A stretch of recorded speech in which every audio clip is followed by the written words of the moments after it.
Hey everybody, it's Shelly. Crazy. What is this? What is this? There. Sometimes my hair does some crazy. I don't know who I'm fooling. All the time my hair does crazy stuff. Hi Margot. So today I was just going to talk about abundance blocks. I feel like I'm going to talk about money a lot because so many people have issues with money and they want more and they don't have a good relationship with it, and then they wonder why it's not coming.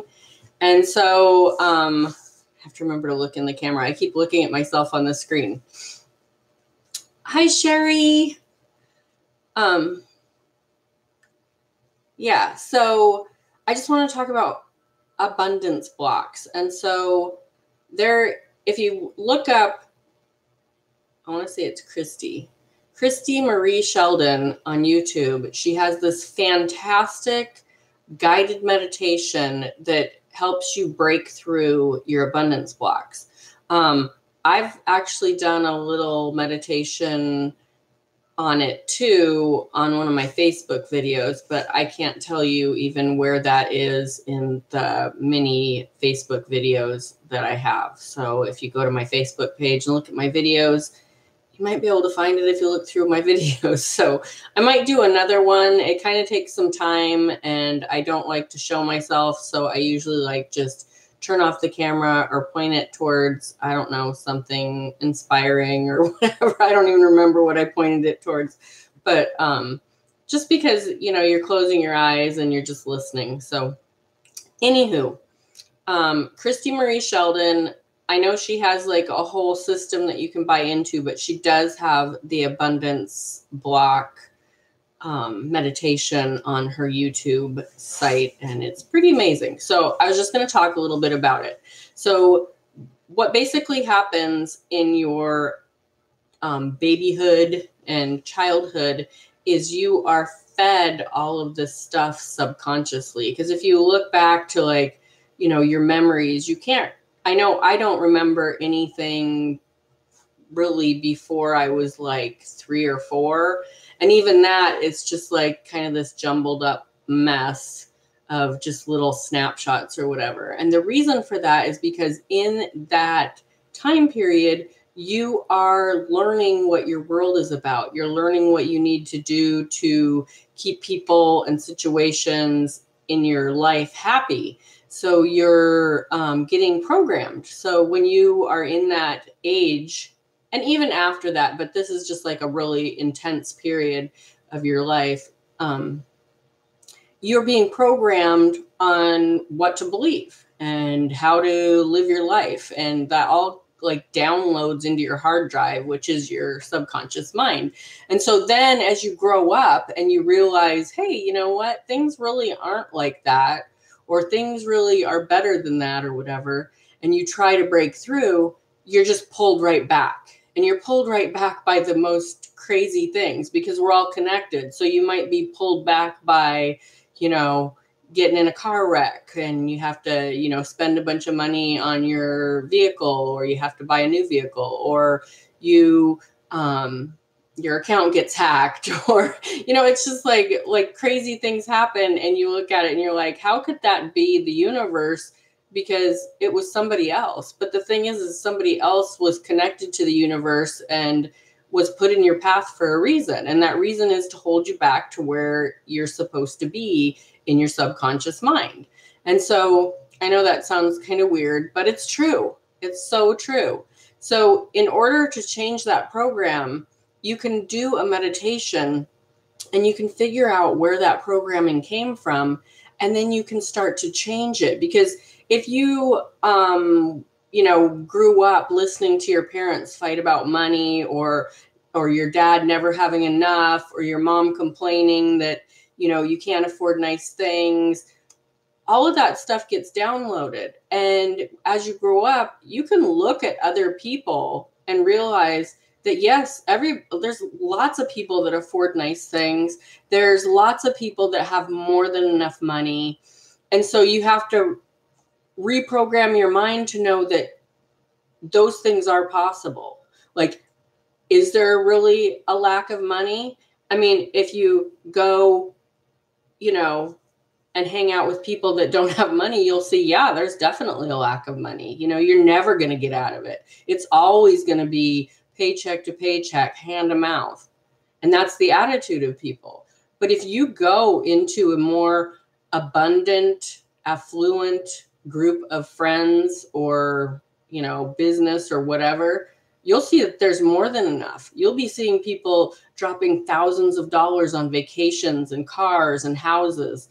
And you'll just be like, wow, there can be more than enough. So the part of the programming is to pull out, like figure out, like the meditation that she does is pretty cool because it brings you into like this meditative state.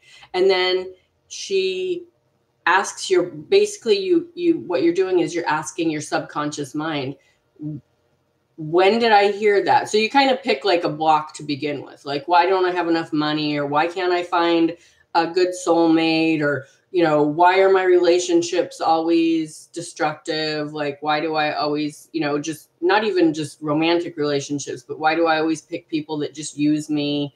You know, whatever it is, why am I overweight? You know, anything like that. You can do a meditation and you can tap into that and ask your subconscious, when was the first time I heard that? Like, when was the first time I heard that all the women in my family are overweight? Or when was the first time I heard that in order to be happy, you have to give everything of yourself to other people? So you tap into that. And when you're in that meditative state, it answers immediately. You'll hear like 3 years old, or, you know, my dad said that, or I heard my teacher, you know, tell one of the students that you'll never be good enough because you're fat, you know, like whatever it is, you'll tap into that in that meditative state.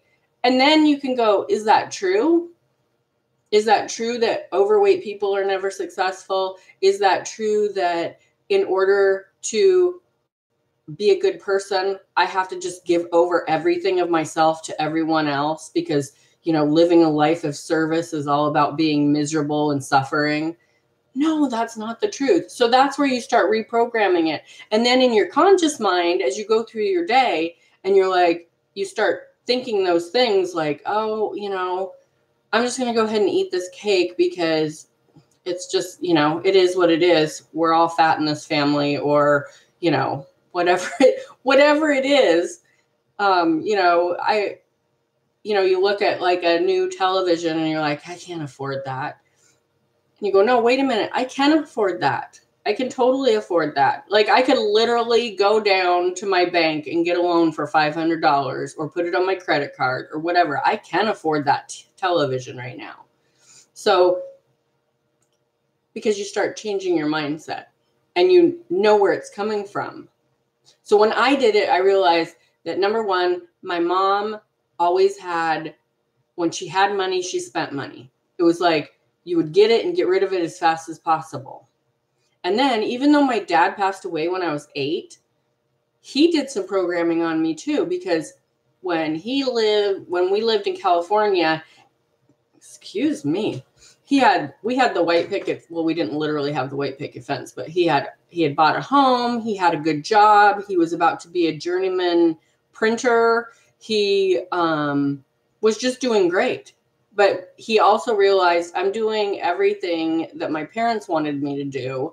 And it scared him because he didn't want that responsibility of the financial. I don't even know if it was the financial security or if he just, I think that's what it really boiled down to. It boiled down to he didn't want to do what his parents wanted him to do. But, you know, a lot of responsibility comes with all that financial security, and he wanted freedom. It was back in the early 70s, and that's what the young generation, the young adults were doing.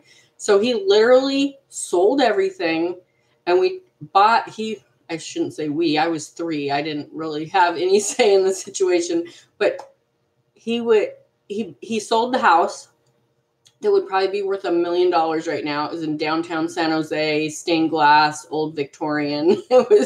I drove by it like probably 7 or 8 years ago. It's just an amazing little neighborhood in San Jose. Anyways, I'm glad that it all happened because I am where I am now, and I wouldn't have been if we would have stayed there. But just a really cute house. And he bought a converted school bus that was turned into a motorhome back in the early 70s. You can only imagine. We named her Big Bertha. She was this big green school bus. It was, I mean, looking back, it's just amazing that what a life I had, you know, just traveling around in this school bus for a while. And, you know, we ended up living in a cabin in Walton, but he wanted that freedom. That's what this little story that I'm rambling about goes back to, is he sold everything. He sold all that security. He walked away from that, you know, almost amazing job that would have, you know, brought him to retirement and everything. He walked away from all of that and bought a school bus, loaded his family up, and took off for Oregon. You know, so I had those two things. So every time I got money, I spent it. And every time I wanted to be more successful, I would resist it because I love my freedom. And it's true. I am a stay-at-home, work-at-home mom, and I love my freedom. I love being able to do what I want when I want. And my eBay business provides that for me. So I'm lucky that I got that part of it. And it's finally starting to blossom into more things where I'm feeling more and more successful, and I'm willing to take on those responsibilities because I know where it came from now. And I know it's not true. I like responsibility. I like nurturing things and bringing things to fruition. So anyways, that's what this video is about, is just finding your abundance blocks. And it can be blocks of anything. It can be physical, your physical body. It can be relationships. It can be money. It can be things. It can be everything in your life. You know, if you are struggling to get somewhere and you keep getting pulled back and sat back in the chair that your subconscious thinks you need to be in, there are some big blocks there, and you need to find out where they're at, and you need to debunk them and start thinking consciously about what you're really able and available to do. So I hope that helps. Again, her name is Christy Marie Sheldon. If you like this video, please hit the thumbs up button.